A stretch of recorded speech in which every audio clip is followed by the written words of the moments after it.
Okay guys, welcome to Lesson 9, Chapter 6. This is titled The Law of Exponential Growth and Decay. So to kick things off, we are given a differential equation dy dt is equal to k times y. Now, this means something very important. So here's what it's telling us. It's telling us that if we have a positive quantity, which we're going to call y, well, that quantity, and suppose the quantity that we're talking about is maybe money in a bank account. Well, that money is going to increase or decrease at a rate. All right, now the rate is the dy dt, right? That's the derivative part of it. So that quantity is going to increase or decrease at a rate that at any time t, so notice t shows up down here, proportional to the amount that is present. Okay, so this k that we see showing up is known as the constant of proportionality. If k is a positive number, it means we're going to have growth. If k is a negative number, it means we're going to have decay. And if that's the case, then y is either going to increase or decrease. So y is the amount present. All right, so we call it a positive quantity. Let's just write down that y is the amount present. All right, maybe we're talking about bacteria, all right, or money. All right, so I mentioned this example before. So it's the idea that the more money you have in an account, the faster it's going to grow. Another example would be the more bacteria in a dish, the faster they're going to multiply. Or the more radioactive material present, the faster it's going to decay. So these quantities here are in proportion, okay? So what we're going to do next is we're going to solve this differential equation and see what happens. So we're looking to solve this differential equation. We see dy dt, well usually it's dy dx, but in the end we're looking to get this in y equals form. So that's what our solution is going to look like. So we're going to have to separate our variables. So if we do that, we have 1 dy is equal to k times y dt. Let's get the y's on one side. So it looks like that. Now remember, k is just going to be some number. Okay, k is not a variable. It's our constant of proportionality. Okay, so it's just a number. So now we're going to integrate each side. And notice how on the right-hand side here, it's with respect to time. So go ahead and integrate. If we do that, we get the natural log of y equals k times t. Now remember, if you were integrating just a number like 2 with respect to x, it'd be 2x. Well, here we're integrating a number which we're calling k with respect to t, so it's k times t. And then we have that plus c. From there, we need to solve for y. So we solve for y by dropping an e underneath on each side as a base. That'll wipe out the ln. So we have this, and then understand we can take this a step further using our exponent properties. This is the same as e to the kt times e to the c, right? And this e to the c is just some number, okay? It's just some other constant. So we're going to have y equals, what we can do is we're going to call this big C, whereas let's say our initial c was a lowercase c. So we have some number which we're calling big C times e to the k times t. So this equation should look somewhat familiar. This is actually the law of exponential growth and decay.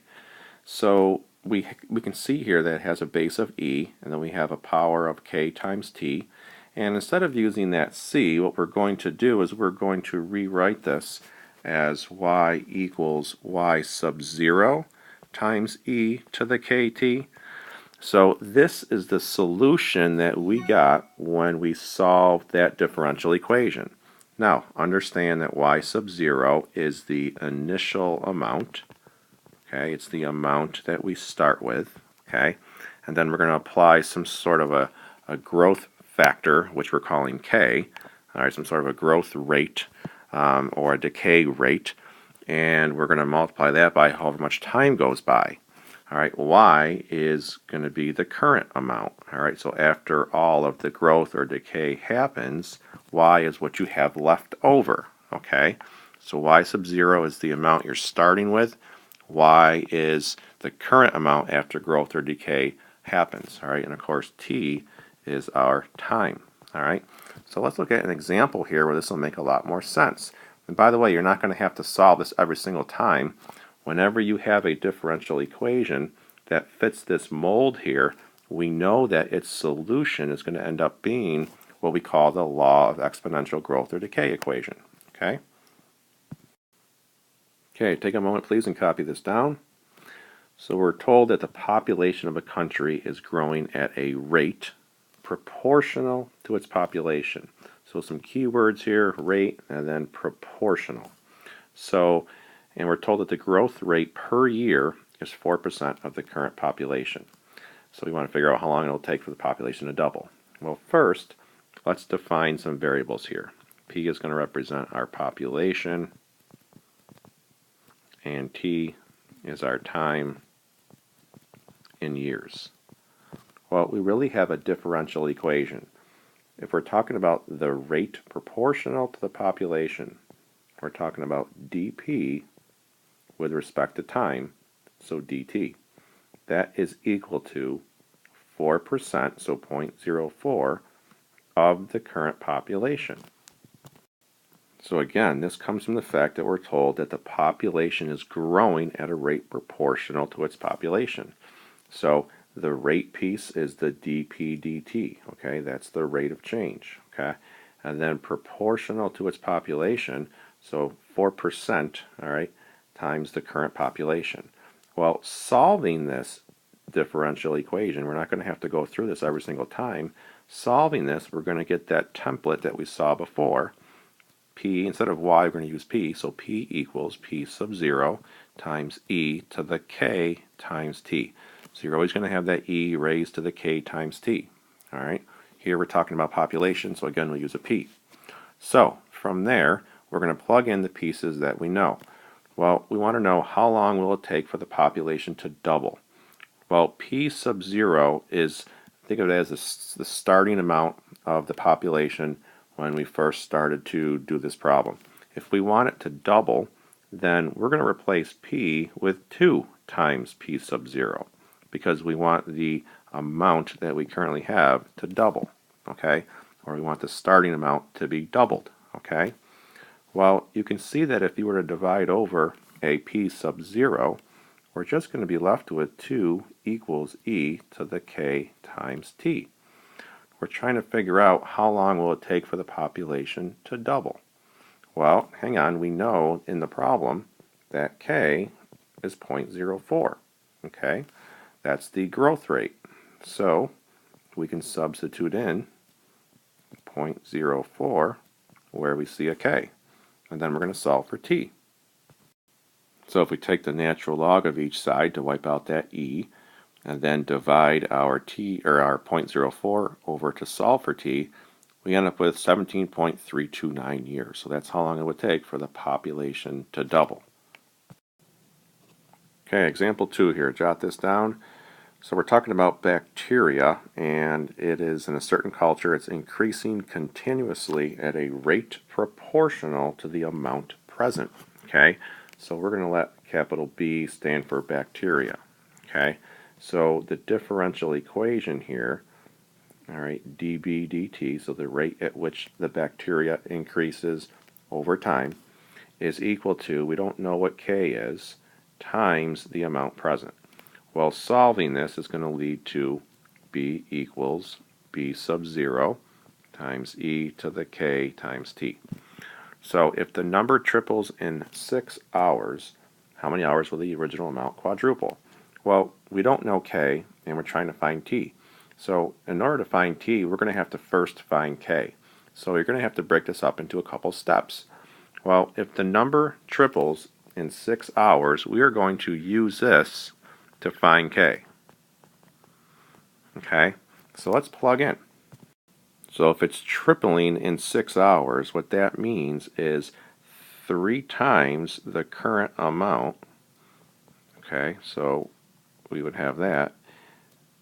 The time value is 6. It's going to triple in 6 hours. So it's perfectly fine if you just jump to this point right here. All right, you could think of this as really being a 1. Okay, the starting amount is 1. It's tripling, so we want it to become 3. All right, after 6 hours. So of course we can write this as 3 equals e to the 6k. So from here we can solve for k. So we would take the natural log of each side. So that would leave us with ln of 3 equals 6k. So k is the natural log of 3 divided by 6. I'm going to keep it exact. You don't have to. You can make it a decimal, but just don't chop it because it could affect your accuracy. But it's best to keep it exact for now. So we want to figure out how many hours, so that is t, will the original amount quadruple. So if the original amount is going to quadruple, so we're talking about 4 times the original amount, okay, times e, and we said that k was ln of 3 over 6 times t. So again, we really don't need to bother putting in the b sub 0 because we know it's going to quadruple, so those are just going to cancel each other. We just need the 4 there. And if you want, you could put a 1 in front, but you don't need to. Okay, so we have to just solve this now for t. So to do that, we need the natural log. So ln of 4. On the other side, the e would be gone because the natural log will wipe that out. And then from there, we divide over ln of 3 over 6. So when we do that, we get t equals 7.571 hours. Make sure when you divide this over, you use a sufficient amount of parentheses to make sure you're dividing by that whole thing. All right, so in these problems, you have to understand that quite often you're going to have to find k first, and then the second thing would be to plug in that k value to then allow you to find your t. Okay, last example here. We're told that radium-226 decays at a rate proportional to the amount present. Key word here is present. So we're going to let R equal the amount present. Okay? We want to know how long will it take for 1/4 of a given quantity to decay if its half-life is 1612 years. So, half-life. What we're talking about here is the amount of time required for it to be 1/2 of its current amount. So this is the number of years that would have to go by for it to be 1/2 of its current amount. Alright, so the differential equation here that we're really talking about, the rate of change with respect to time for this radium is equal to k times the amount present. Well, if we solve, just like before, we're going to get this law of exponential growth and decay model. So like that last example, we're going to have to do this in a couple different steps. If we're going to eventually figure out how long, so that's asking for a t value, how long will it take for 1/4 of it to decay to its half-life, we have to first find k. So the first step is to find that constant of proportionality. Well, we're going to use the half-life information to do that. So we're talking about 1/2 of the current amount. Okay, so we're going to substitute that in, and then we have e to the k times t, which is 1612. So after 1,612 years, we'll have half the current amount. Well, we've seen how those are going to cancel, so we have 1/2 is equal to e to the 1612k. Well, from there, let's solve for k. So when we solve for k, we get ln of 1/2 divided by 1612, and let's keep it nice and exact. Again, if you make it a decimal, make sure you go out several digits, or else it could severely affect your overall accuracy. Okay, so now that we've found our k value, step 2 is to answer the question. So we have to be careful here. If you're not reading it very carefully, you're going to miss out on something. So the r we said is the amount present. If we want to figure out how long will it take for 1/4 to decay, well, let's think about it. If 1/4 decays, that means 3/4 is present. Okay, so that means in our equation here, we need 3/4 of the amount that we're starting with. Okay, and then from there we have our e raised to the k, which is ln of 1/2 all over 1612 times t. So again, the hardest part here is recognizing that if 1/4 decays, then 3/4 remains. Okay, so we're not going to use that 1/4. Instead, we need 3/4, and it's all because we were told that R is the amount present, right? Back up here, again, read it carefully. So from there, we know those are going to cancel, and then we've talked about how to solve for t. You need to take the natural log of each side. So when you do that, we end up with the natural log of 3/4 divided by that natural log of 1/2 over 1612. So now we feed it into the calculator. This will be approximately 669 years. Okay, let's say we had to round to the nearest year. Okay?